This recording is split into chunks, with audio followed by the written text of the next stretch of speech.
Hello and welcome back to Maff UK, and today I should be heading my way to France for a week's long fishing with my buddies, but unfortunately second time this year my trip has been cancelled, so unfortunately I'm not going. So what am I going to do instead? Well, I have actually bought a new tent. Yes, you probably guessed it because of the title. It is the Robens Voyager 2EX. What does EX stand for? Extra room.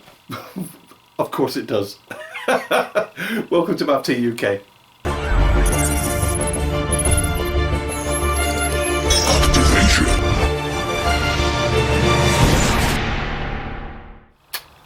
So we are outside now. Now unfortunately my garden is still a building site, so you're just going to have to put up with the fact that you can see building materials either there or behind me. You're just going to have to accept it. If you can get over that bit, we can start to move on, can't we? So we're looking at the Voyager 2EX. The first thing I noticed about the bag was that it came in was it was oversized, but there was no compression straps on it. I'll show you what I mean by that. So here is our bag.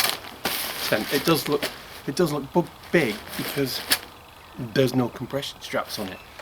So it's more than big enough for the tent. Yes, it is, but it's a bit loose. Now let's take, for example, this Vango, which have these external straps on the outside. Far better, more compact, and you can get it nice and tight when you either put it inside your Bergen or if you want to put it on the outside, which I usually do. I like to carry my tents on the outside. But hey, there you go. So the bag itself, although plenty big enough, I didn't find it very practical. Well, now I'll give the bag itself a bit of a slagging off. Let's have a look at what you get with it.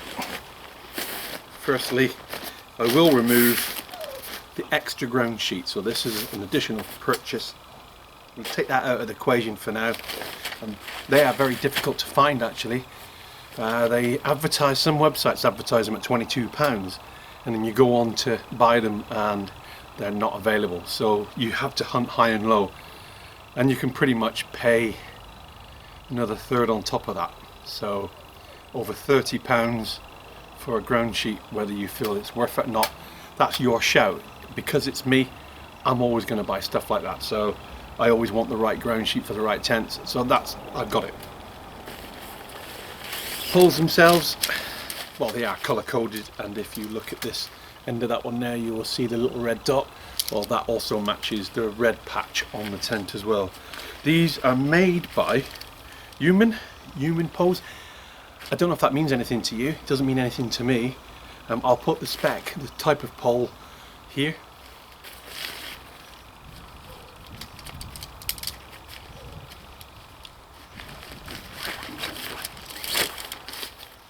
And now we need to move on to the pegs. All exciting stuff, isn't it? On some of the older videos you'll see standard round pegs. Go away. You'll see standard round pegs. On here you have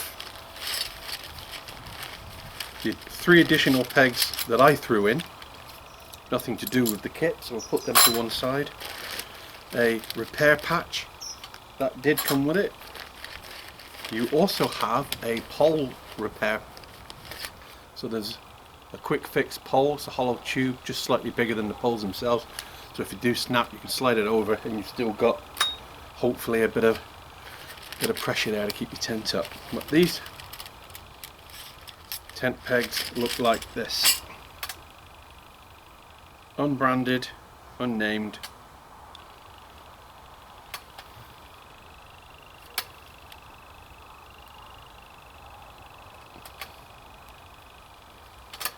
And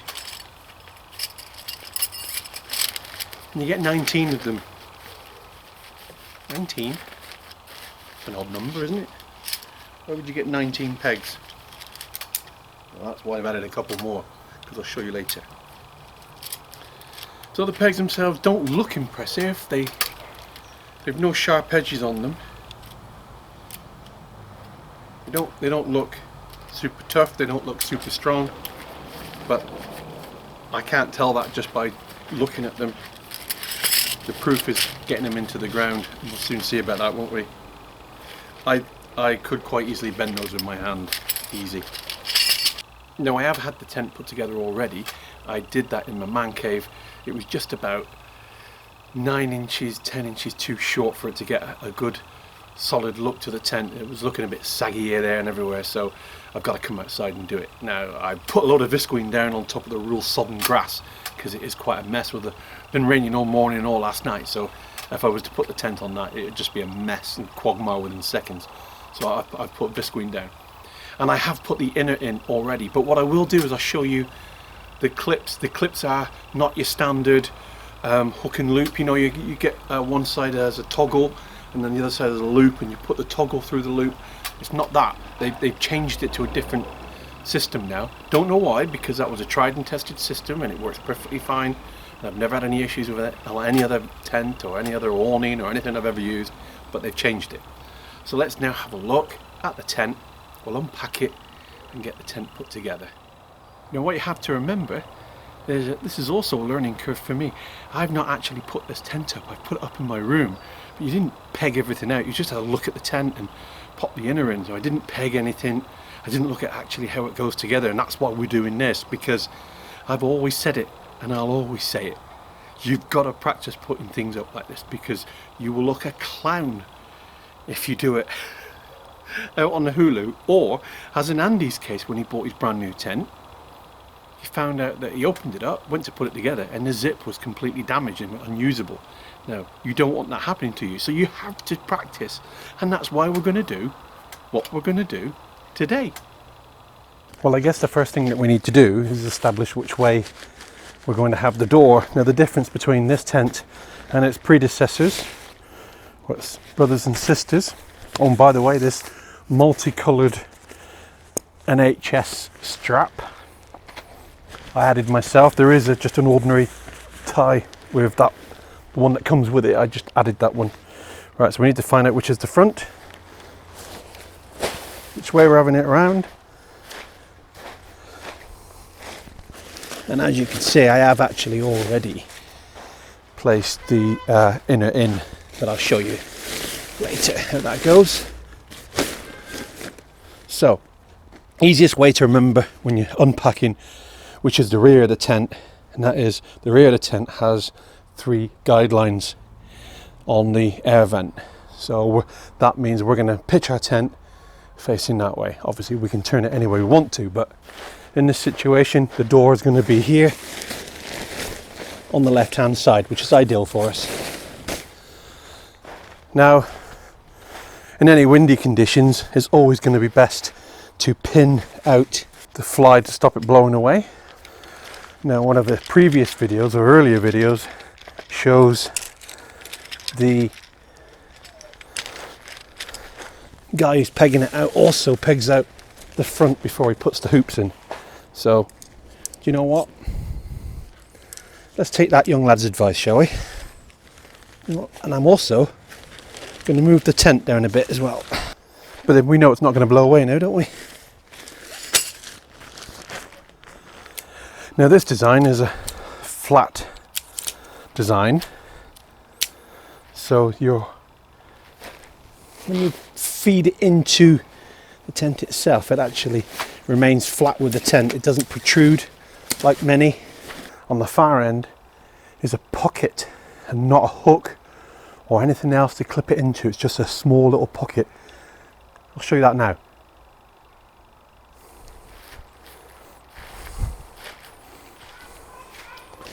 So the trick really is to make sure that it goes into the pocket. And that's one of the problems with this type of flat sleeve, is that all your flexibility is pretty much taken off you because it's fighting you all the way. So putting it together on your own sometimes can be a bit fiddly, as this is proving to be. Yeah. Okay. Let's have a look at what we've learned here. Creating a tension with the tent by pegging the 4 corners out makes it much harder to actually peg this out. So I think as long as you've got one side pegged in, to give yourself a chance to actually thread these poles through without having to keep swapping over, you might want to release one side. So don't do what I just did, because that didn't work very well. But this is a learning game. Now we have a bit of flexibility now to get that into its pocket. It's gone into its pocket now, much easier. There we are. So by not pegging the tent out,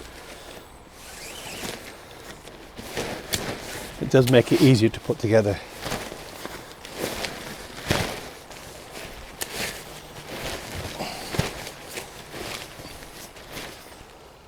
There we are, it's in its pocket. Now, all we do now is find our metal toggle, put it together, clip it in. I'll show you a detail of that now.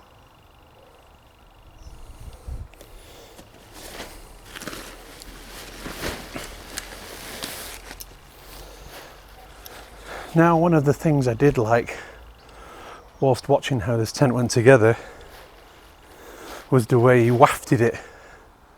Got the air under the tent and set it up. Let's see if that actually works for me. I'll pick up my pegs.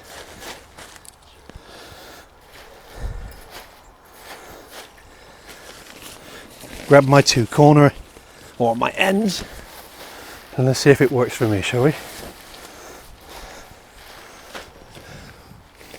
Well, I guess it does.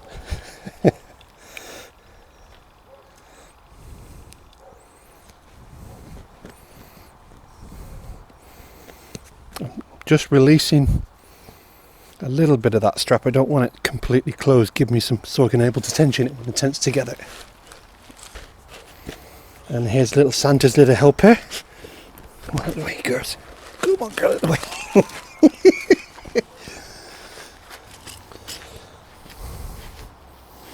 I'll do one more guy on camera, and then I think what we'll do is cut to when it's all guyed out. Once you've untangled it all, is that you hold your peg in, and then you just pull that to the distance you require.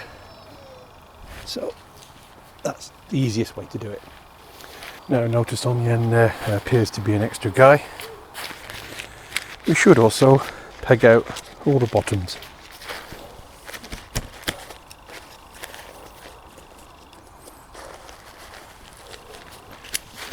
So let's have a nosy inside, shall we? So, can we do the door with one hand? Let's have a look.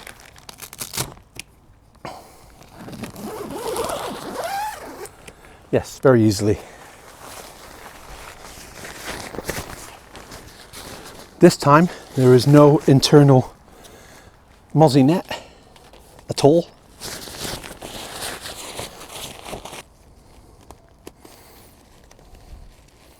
Now, like you, I'm seeing this in its glory for the first time, so I've not actually seen this up this tight before either.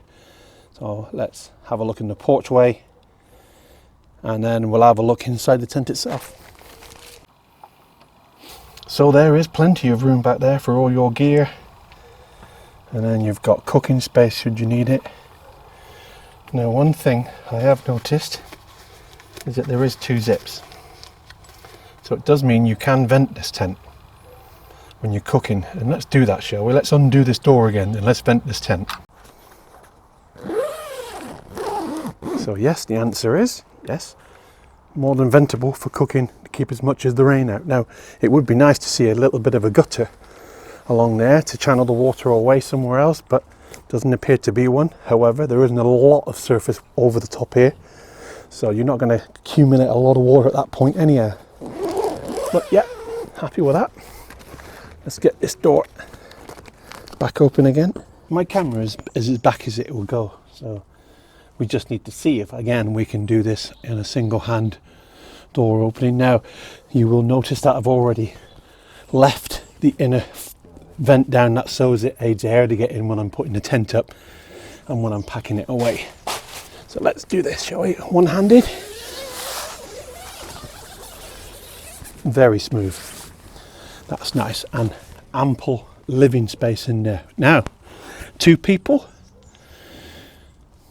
I use the Sea to Summit Comfort Deluxe. You ain't getting two of those in there, but you'll get two small pads that are ovaled at the bottom end. So if your pad tapers to the sleeping pad tapers to the far end, you get two in there. But that's all one if you ask me. Now, also, you might be able to check out. There we are. This little guy rope, so you can hang your socks or towel or even a lantern off that. I do like the living space in here. Next test, can I sit up in it? Yes, with about 2.5 to 3 inches left. So I can comfortably sit up in here. Not on a chair, no, but I can sit up in here. What I'm going to do now, I'm just going to show you these little toggles, because this is unique. I've not actually seen those before. So let's have a look at those. So that's the toggle, like a little ball joint, and that's your receiver or your female, whichever you want to call it there. Place one beside the other, and it clips together. There we are. I've not seen that type before. Now, on the older versions, you could access the outer vent there from the inside with a little zip, but there definitely is no zip here, and you are definitely not accessing that vent from the inside. There does, however, appear to be two other line hooks there on that side, on that side, so you could again put more washing lines up. But there is an issue with hanging your laundry on there, and that is that guy is connected there, and that's connected to that. So all the pressure you put on there is being taken by this little bit of elastic. So it's a very lightweight washing line. So it's not for hanging your pants on. I certainly wouldn't recommend it. Right, come on, out you come. Come on, girls, out. You're not going camping. Come on. No. Come on, out. That's it. Over here. Come on.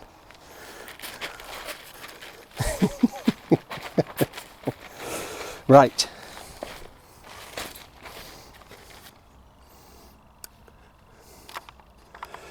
This is our dedicated 2020 fly sheet for this tent. When I opened it last night,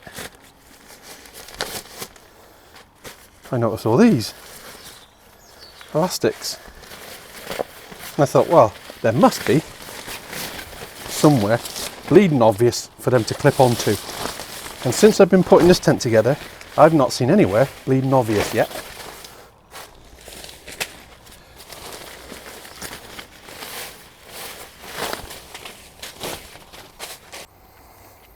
Right, well, after a lot of messing around, it looks like you simply hook onto your external pegs, but you do require 2 extra pegs to keep the sheet taut underneath, so it's not flapping around or lifting up right in front of you. You'll notice also that it's about 100mm clear all the way around the tent as well, so it's not very close to the outer fly. Now that's probably not such a bad thing, because it means having a thinner one like that, it means that there's no water going to come from the outer onto the inner. So it's as simple as hooking it onto the existing pegs that you've already pegged out. But you do need to carry an extra 2 pegs. And there we go. Alright, so we're beginning to figure this tent out a bit now, aren't we? Let's have a look at the vent.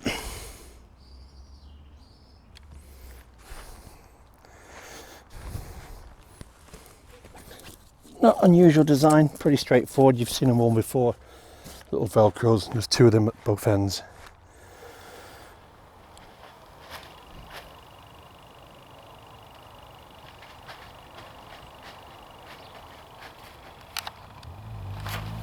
What are you doing in there? You camping? You wild camp dog, wild camp dog, wild camp dog, wild camp dog, wild camp dog. You wild camping? And you garden? Going back in, like it in there, do you?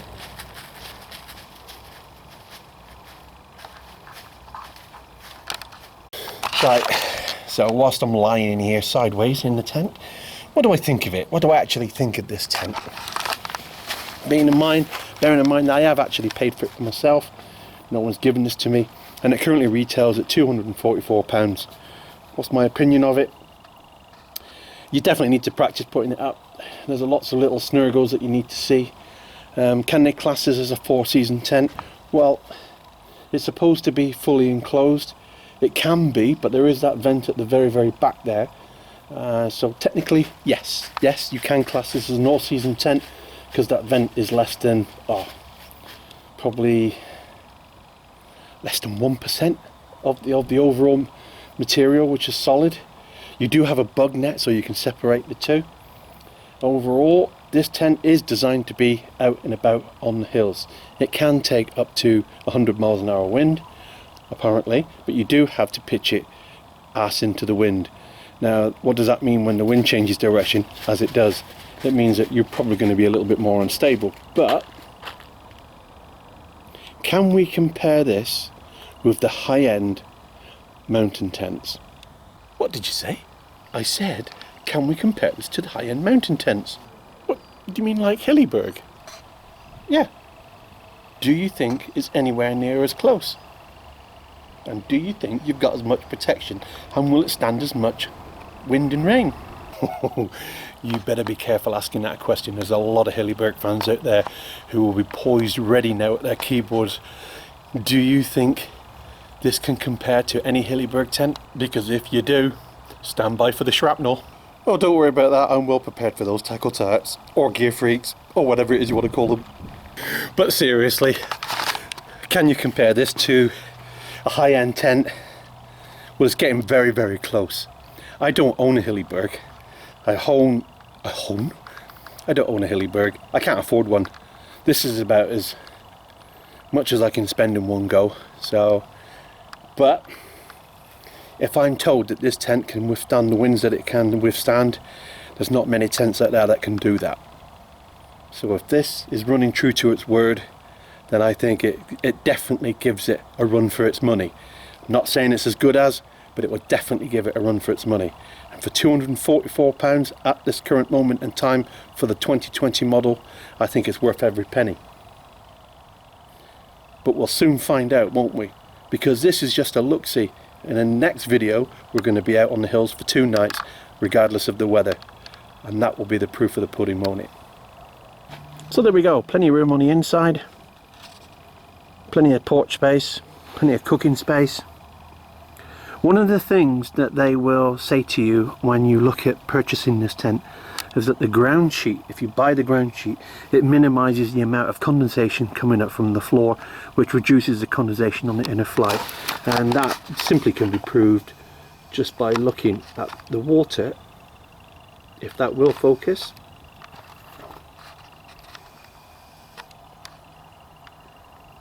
And that's simply proved by just looking at the water that's accumulated onto the undervisqueen that they put down first. So that's not rubbish what they're saying to you. That is pretty genuine. All in all, yeah, I'm happy with this tent. Let's give it a good try. Let's see how good it is. So let's have a look at a few stats. Firstly, the hydrostatic head of the outer fly is 5,000 millimeters. The inner fly grind sheet, that is 10,000 millimeters. And people that have watched my reviews in the past will know that I do recommend a minimum of 10,000 on a ground sheet. And if you can't or don't have a 10,000, then double it up with a footprint to give you that extra better chance of keeping the moisture out of the tent when you kneel down or dig your elbows in, etc, etc. Because sometimes with a less than 10,000 it can seep through. The weight of the tent complete with all the pegs and everything else and all the whistles and bells is 3.4 kilograms.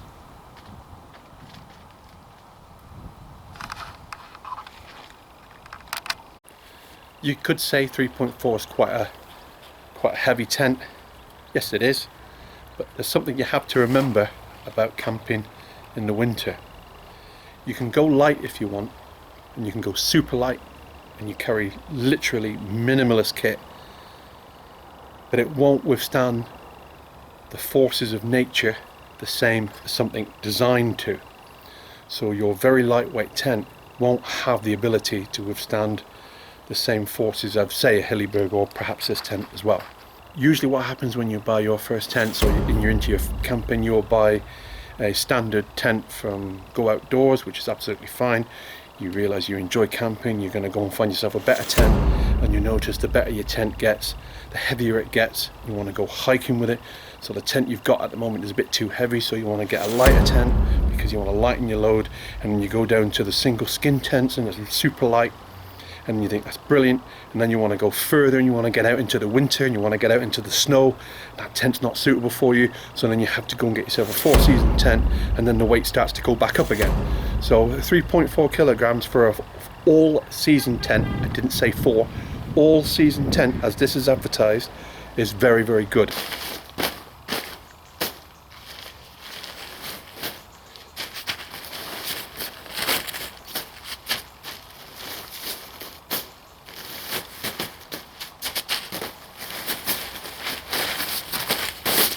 Don't stand on it, I know what you like.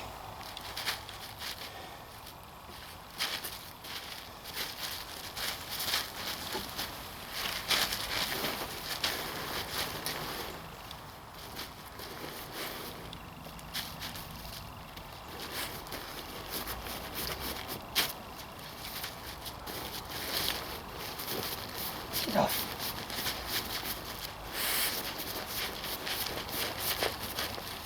Don't stand on it. No, you want to. Get up.